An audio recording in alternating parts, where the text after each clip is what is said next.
লোহিত সাগর আমি অনেকবার গিয়েছি। Red Sea, it's a border sea between KSA, the Kingdom of Saudi Arabia, and the Arab Republic of Egypt.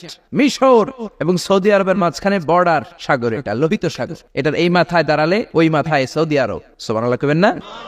এই লোহিত সাগরে ফেরাউন ডুবে মরেছে। অনেকে বলে নীল নদে ডুবে মরেছে, ভুয়া কথা। আমি ফেরাউনের দেশের মানুষ মিয়া, এই তথ্য আমার কাছ থেকে শুনেন। আমি ফেরাউনের দেশে ছিলাম 5 বছর, নীল নদের পানি খেয়েছি আমি 5 বছর। সরাসরি নীল নদ থেকে নিয়ে খাই নাই। আবার মিশরের সরকার রিফাইনিং করে, পরিশোধন করে পাইপলাইনের মাধ্যমে গোটা মিশরে ছড়িয়ে দিয়েছে। নীল নদ লম্বায় সবচেয়ে বড়, আড়াআড়িতে বড় নয়। আপনি ভালো সাঁতার জানলে আড়াআড়ি পাশের দিক থেকে আপনি নীল নদকে ক্রস করে ওদিকে চলে যেতে পারবেন। কিন্তু লম্বা এটা 6695 কিলোমিটার লম্বা, পৃথিবীর সবচেয়ে বড় নদ। এটা জান্নাতের নদ। বিশ্বনবী যখন মেরাজে গেলেন, 2টা নদী সিদরাতুল মুনতাহা থেকে জান্নাতে চলে যায়, আর 2টা নদী জান্নাত থেকে পৃথিবীর দিকে নামে। বিশ্বনবী ডেকে বললেন, জিব্রাইল, যেই 2টা নদী জান্নাত থেকে দুনিয়ায় নামে, নদীটার নাম কি? বিশ্বনবী বললেন, একটা ইরাকের ফোরাত নদী, আর একটা হলো আপনার ভাই মুসার দেশ মিশরের নীল নদী। কোন সুবহানাল্লাহ। ফেরাউন বলল, আমি জীবনে মুসারে আসতে দিব না পৃথিবীতে। আল্লাহ বললেন, তোর ঘরে আমি মুসারে বড় করে ছাড়বো। কোন ঠিক কিনা? মুসার মা মুসা আলাইহিস সালামকে সিন্ধুকে করে এই নীল নদে ভাসিয়ে দিয়েছেন। ফেরাউন এই নীল নদে মরে নাই, সে মরেছে লোহিত সাগরে মরে। বিশাল লোহিত সাগরে রাস্তা হয়ে গেল।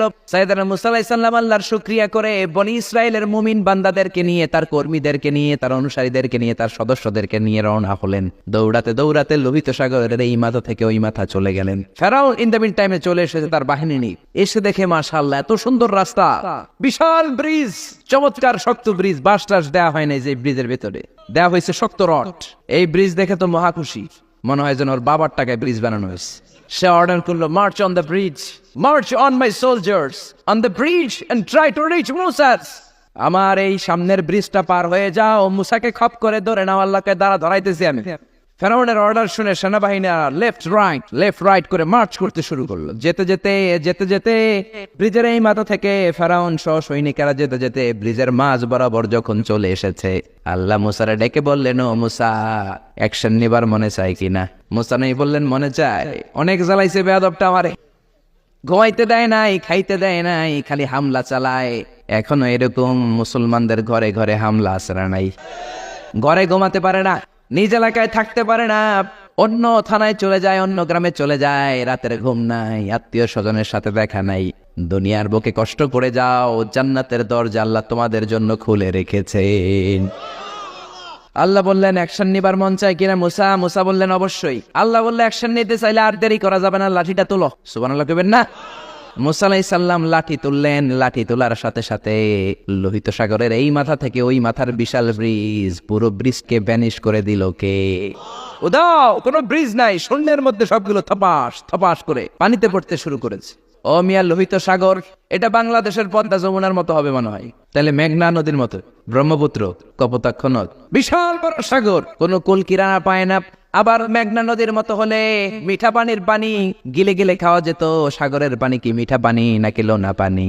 কিন্তু লোহিত সাগরের লোনা পানি, লবণ পানি আর খেতে পারে না। 1 ঢোক ভিতরে যায়, বমি করে 2 ঢোক ফালায়। খেতে খেতে ফেরাউনের পেটটা এত বড় হয়েছে, আজীবন খেয়েছে মানুষের বাড়ির লাউ, অন্যের বাড়ির কদু, অন্যের বাড়ির খাসির রান। আজকে বেয়াদবের বাচ্চাটারে লোহিত সাগরের লবণের পানির মধ্যে সুবাইকে। পানি খেতে খেতে পেট এত বড়। এবার হাত তুলা কয়, আমি ভালো মানুষ। কি বলে? আমি ভালো মানুষ, আমি ঈমান আনলাম। বনি ইসরাইলের লোকেরা যার প্রতি ঈমান এনেছে, মুসার রব, হারুনের রব, ওই আল্লাহর ছাড়া আমি কাউরে মানি না। কত ভালো মানুষ দেখছেন? আল্লাহ বললেন, no, the time is up, I never accept your ঈমান নাও।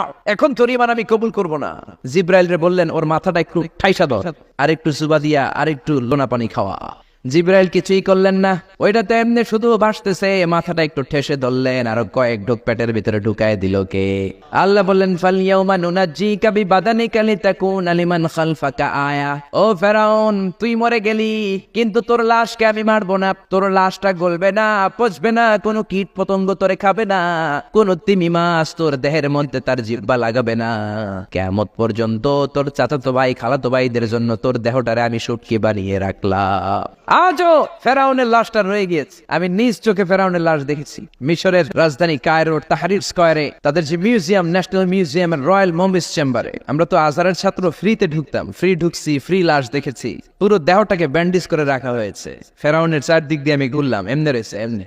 আমি কই ফেরাউন চাচা কেমন আছো? কোনো কথা নাই।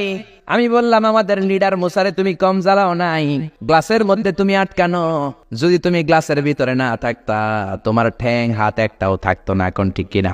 গোটা বিশ্বের মানুষের ঘৃণা লানত তার উপর। ওই ফেরাউনের মতো এখনো যারা আছে তারা চলে গেল, তাদের প্রতি এরকম ঘৃণা থাকবে, চিল্লায় বলেন ঠিক কিনা? ফেরাউন চলে গিয়েছে, নমরুদ চলে গিয়েছে, কিন্তু ফেরাউনের চেলারা আশ্রা নাই, নমরুদের চেলারা আশ্রা নাই। যুগে যুগে ফেরাউন থাকবে, নমরুদ থাকবে, আর তাদের বিরুদ্ধে আপনাদেরকে মুসা আর ইব্রাহিমের ভূমিকা পালন করতে হবে, চিল্লায় বলেন ঠিক কিনা?